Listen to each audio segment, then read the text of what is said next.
For this hike, you want to start at the Split Rock Trailhead. There's only enough parking for 2 cars there, so it's best to go during the week. Once there, you'll see a sign for the Split Rock Trail, Wagner Gap 3 miles, Wagner Butte 5 miles. Set your feet on the Split Rock Trail and go. There is no water supply on this trail during the summer months. I took 5 liters of water with me and used them all up and was thirsty as heck by the time I got back to my car, so keep that in mind when planning this hike. Along this trail, you'll get nice views of Mount Ashland and the surrounding mountain ranges on either side of the trail when the woods open up into meadows. You'll also see granite boulders sticking up out of the ground. They reminded me of gravestones in some places, menhirs and standing stones from back in England in others. Your first peak is the McDonald summit at about 3/4 of a mile along the trail. You're at 7,194 feet above sea level at this point, and the views are fantastic. You may be tempted to call it a day there, but after driving along a dirt road for several miles, do you really want to go home now? Take some photos, selfies, and video to show your friends and family, then push on to your next peak.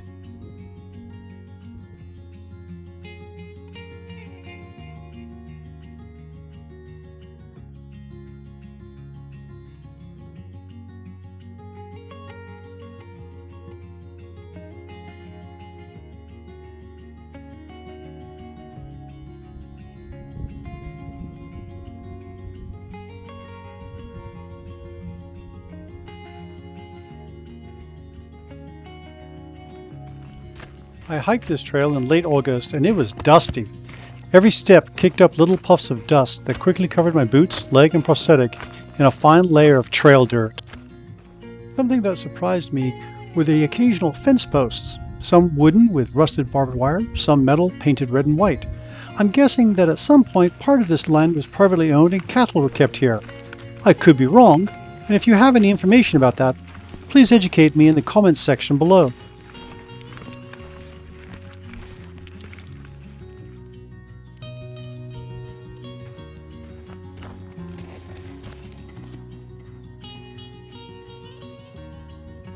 The trail varies between forested and open areas, with some parts of the trail running parallel to the mountain, giving you a chance to open up your stride on these level parts. Others are much steeper.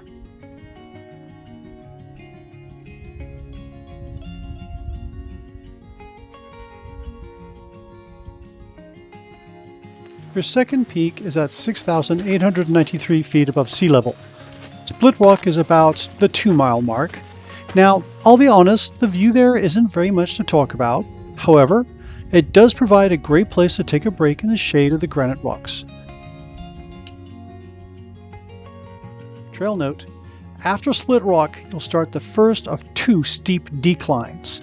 They're a little treacherous, especially on a prosthetic leg, and somewhat arduous inclines on the way back.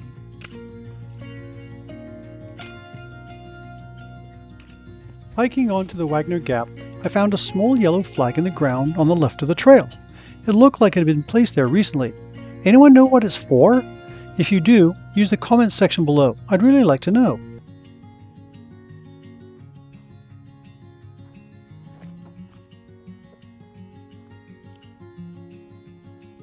One mile after Split Rock, 3 miles into the trail, you'll arrive at the Wagner Gap.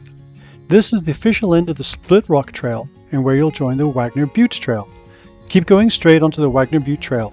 It's just 2 more miles to your destination.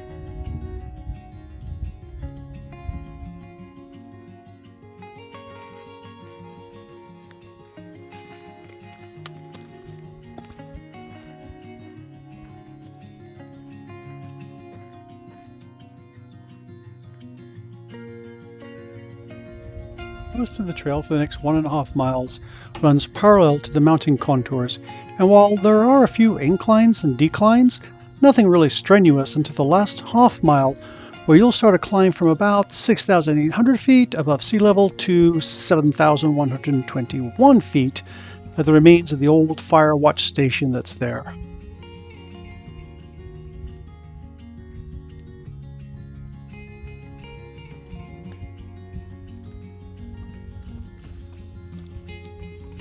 The last couple of 100 yards are the hardest, with the final climb being exactly that, a climb up granite boulders. I stashed my hiking umbrella and poles in my pack and started the hand-over-hand climb up the boulders to the peak. For some, this will be a fun adventure. For a 62-year-old amputee, the fun adventure is mixed with some real stress.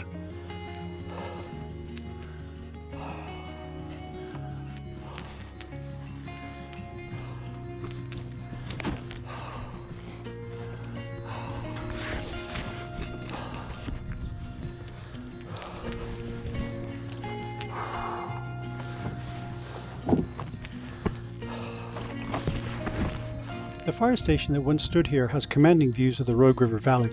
Beginning around 1913 as a rustic seasonal tent camp, it was upgraded in 1923 into a lookout house.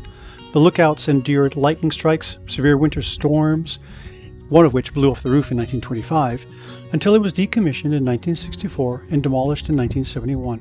Today, only concrete footings, embedded metal eye bolts, and the ammo box holding the summit logbook remain atop the granite peak. If the climb up didn't take your breath away, the views from the peak will. Laid out before you in the valley below are the towns of Ashland, Talent, Phoenix, Medford, with the Cascade and Siskiyou mountain ranges stretching out to the horizon.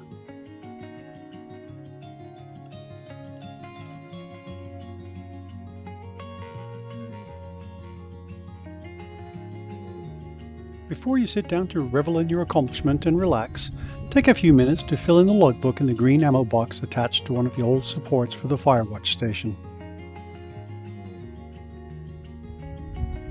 I was really happy I'd brought my hiking umbrella with me. There's no shade, and sitting up there in the sun would have baked me to a cinder. Thankfully, I was able to relax in the shade of my umbrella and just take my time.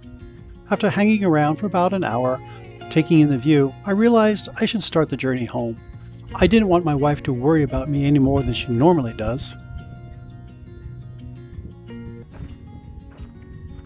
You can do Wagner Butte from the Wagner Butte Trailhead, but taking the Split Rock Trail gives you a chance to bag 3 peaks on one trail. I hope this video has been useful and entertaining for you, and if you want the full trail report, visit www.amputeeoutdoors.com for this trail report and other trails in Southern Oregon. And please take a moment to click the like and subscribe buttons, and I'll see you out there!